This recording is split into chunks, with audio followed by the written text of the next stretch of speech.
Well done, Casper. Thank you. Up and down match for you. Yeah. What do you think made the difference in the fifth set? Well, I'm just really happy to be through and happy that I stepped up in the fifth.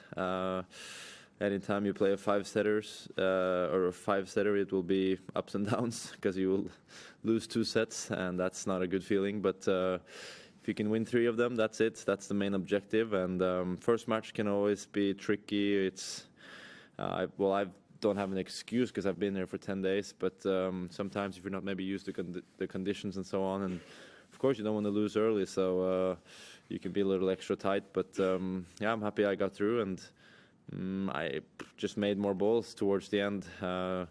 Played a couple loose sets, a bit too loose, second and fourth, and did too many mistakes. But it's okay. We have time in 5-setters, and yeah, I stepped up when I needed the most. Any questions? With that, Charlie? Congrats, Casper. Just wondered, in a long match today, what do you eat before you play, and how do you fuel during a match?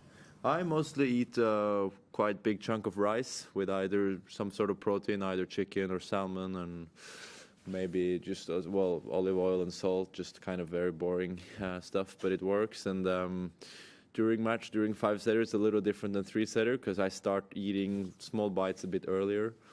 I don't really like eating on court because you've always your pulse is always pretty high and you have the adrenaline. It's not very easy to feel hungry, but I realized that if I don't fuel up anything other than liquid, I'm going to be maybe cramping up and tired towards the end of a 5th set. So I need to eat a little bit. So usually a chocolate bar or banana does it for me. But pre-meal is always rice. Pasta is too heavy for me, so I have chosen rice as the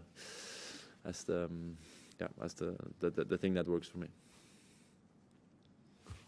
Casper, hi. You played against Jaume in hard courts before and you lose. Yeah. Is that on mind when you enter to the center court that maybe it's a player who also beat you in this surface, especially when you go into the 5th set? Yeah, definitely. 5th set, I try not to think about that, but in a way, I have a positive record against him, but when that one loss was the last match we played, you think a little bit extra about it. And honestly, I mean, it's normal to be quite nervous at the beginning of a tournament. I've never played my opening match on a Sunday, and it feels like if I would have lost today, I felt like I would be on the way home before the tournament even started. So really didn't want to lose, and I guess maybe that also helped me pull through the 5th set, just kind of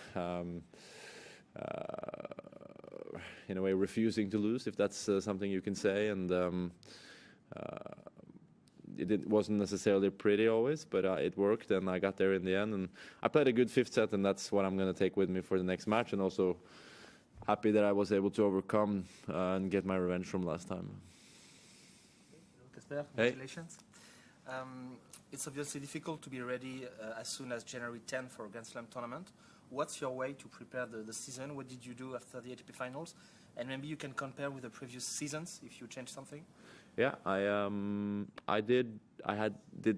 was on holiday for 10 days after, just to kind of relax, and then after I started practicing and doing pretty good work in the gym. I also, during the off season, I did a few exhibitions. I played one exhibition match in Norway with the Holger, and we also played one match there in Denmark, or in his home city. So that was pretty cool. I mean, 2 Scandinavians doing well at the same time. We tried to make 2 good matches, and then I played another exhibition in Abu Dhabi, kind of on the way down here, and one more in Macau. So I've been a few places on the way, but for me, honestly, it's quite difficult because Norway is complete opposite weather of what you find here. So, and I don't really, with the travel that we do, I don't really want to go somewhere for the preseason. So I think I realized that I will do a lot of fitness in Norway and play, of course, but I was in Melbourne from January 1st, and I knew there was a big chance of me being here January 1st. So I felt like that's 10 days where I will get really good practice and kind of get used to the weather. So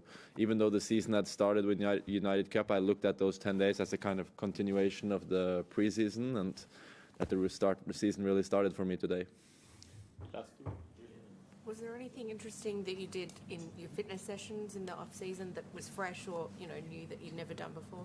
Yeah, a few intervals like 200 and 400 meter runs that are quite tough. I don't like those, but it's okay. You have to do it.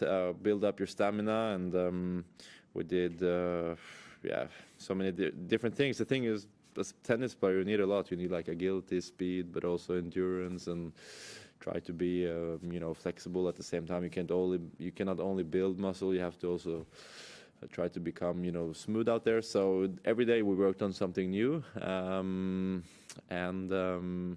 was a pretty hectic season. And then Christmas, of course, is a big thing in Norway. So a lot of family time and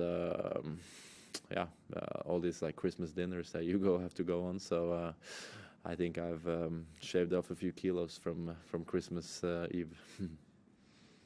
Last one. Yes, but just wanted to ask, obviously in tennis being an individual sport, there'll be some players you have like a really good record against and some you have a really bad. How do you sort of, if you're playing someone where you have a bad record, say, do you kind of think you have to change up what you've done before, or do you think, well, luck's going to change? Like, how do you sort of deal with that when you're playing someone like that? Yeah, well, I have a few examples. Like obviously with Novak, not many players have a good record against him, so I'm not the only one. But I got to beat him for the first time last year, and I just it's nice in a way to be like underdog and have a bad record because you can play freely and lose. And if you're in the lead like him, it's like he is with most players. It's kind of like, oh, will this be the day that I finally lose to this guy? Or I hope not. So it's almost sometimes nice to be like losing in the head-to-head because you can kind of play free and you know what's not working. You know that you've lost 2, 3, 4, 5 times before, and when you get that first win over someone you haven't beaten, it's a really good feeling. Feels like you kind of overcome a really tough challenge, more than any other matches really. So that's a good feeling. But I also realized that at the end of the day, like every day is a new day, every match is a new match. I mean, anything can happen out there because all of the guys are so good and can play well. Even though you're 3-0, 0-5 in head-to-head, it doesn't really matter because it's a new day, new possibilities for everyone. So just have to focus every day and hopefully you play better than your opponent that given day.